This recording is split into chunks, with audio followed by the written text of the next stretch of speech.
Let's solve a projectile motion problem, all right? So we have a typical projectile motion problem where we're going to try to find everything we need to find, okay? You may have seen this problem even in grade 11. So here is a problem. A projectile is shot from the edge of a cliff 125 meters above ground level with an initial speed of 65 meters per second and an angle of 37 degrees with the horizontal.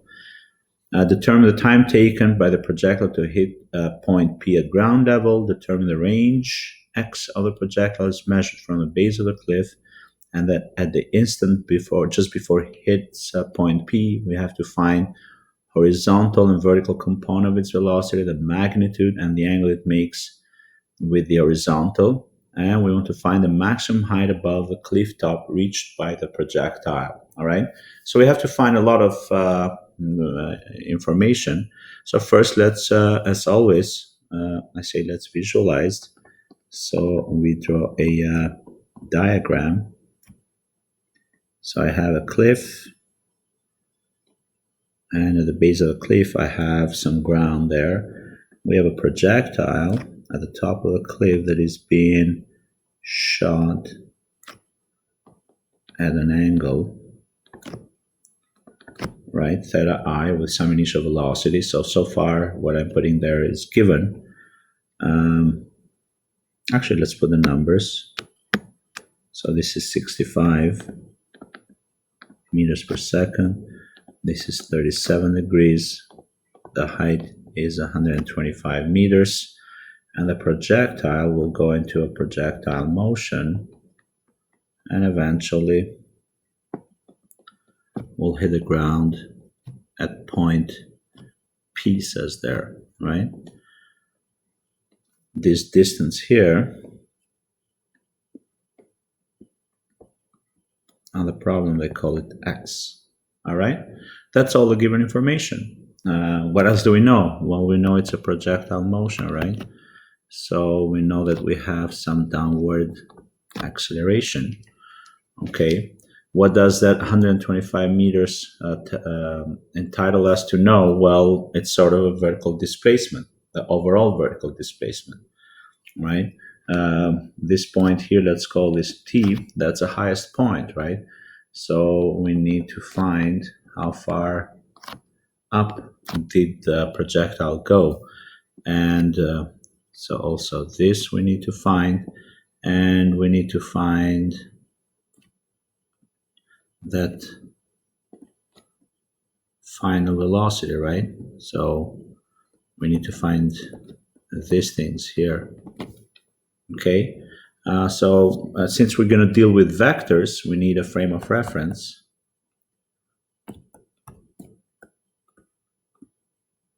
And we're going to choose up to be positive and to the right to be positive. So you can do it like that, or you can just put it here that these are positive directions, right? Because remember, we're dealing with vectors.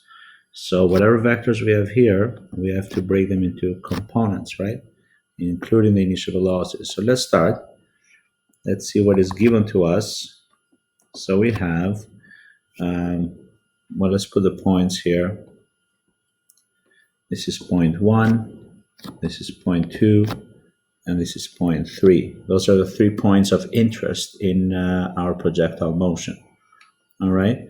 I like always to do that so that it's easy for me to label variables. So let's see x and or horizontal and vertical components, right? Information. So horizontally, we have VIX to be VIX. Remember, is VI cosine theta I. So VIX is plus 65 times cosine 37. It's 52. meters per second, right?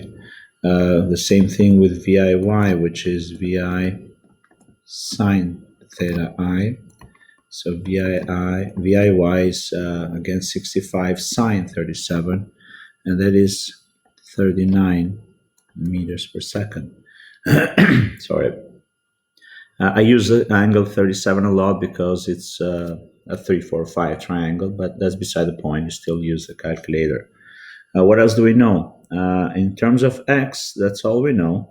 On the y direction, we also know that the acceleration is now plus or minus. Remember, we chose up to be positive, so it's negative 9.8 meters per second squared. And also we know the displacement from 1 to 3, the total displacement to be negative 125 meters. And if you're not sure, pretty much what happened is the projectile, vertically speaking, it moved up, right?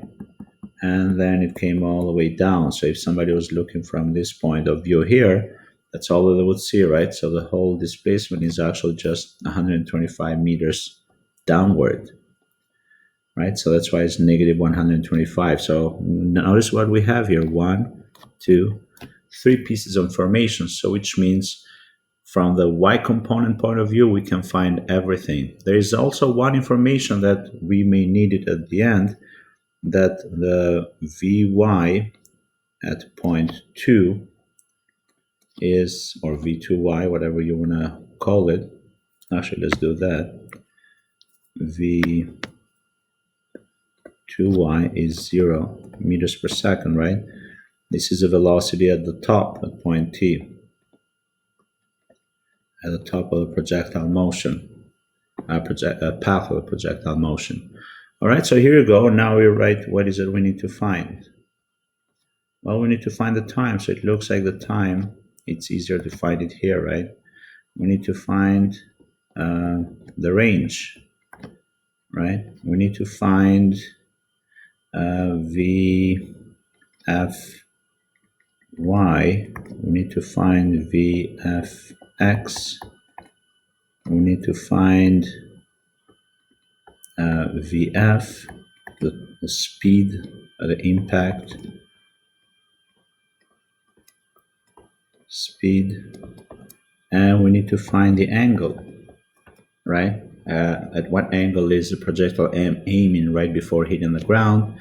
And of course, we need to find delta dy from 1 to 2, how far above the cliff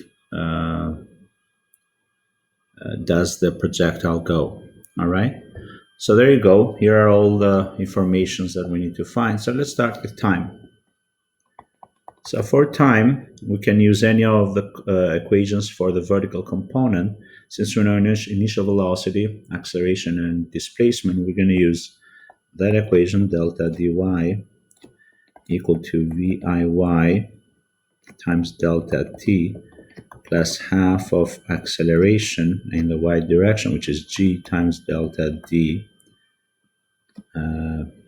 from 1 to 3 y, right?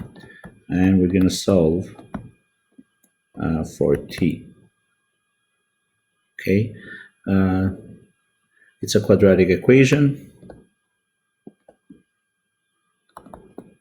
So we have delta t is equal to minus VIY plus or minus square root of VIY squared plus 2 times g times delta d total, right? Divided by g. Pretty much I rearranged the equation. You don't have to do that. You can do numerical answer, but you get two answers, and one of them is 10.4 seconds, and the other one is negative, so that's the only one that counts, all right? 3 significant digits, of course, as you saw all the given information. has 3 significant digits, and the 9.8 has as many significant digits as we need. All right, so there you go. We solve for time. The next thing we want to do is we want to find delta dx, right? Now that we know time, we know that there is only one equation, that delta dx is equal to Vix times time, right? So all we have to do is don't have to do any rearrangements, nothing like that. So we just plug in the numbers and we get 541 meters, right? Because we know Vix and we know delta T. And the next one is to find now the VFX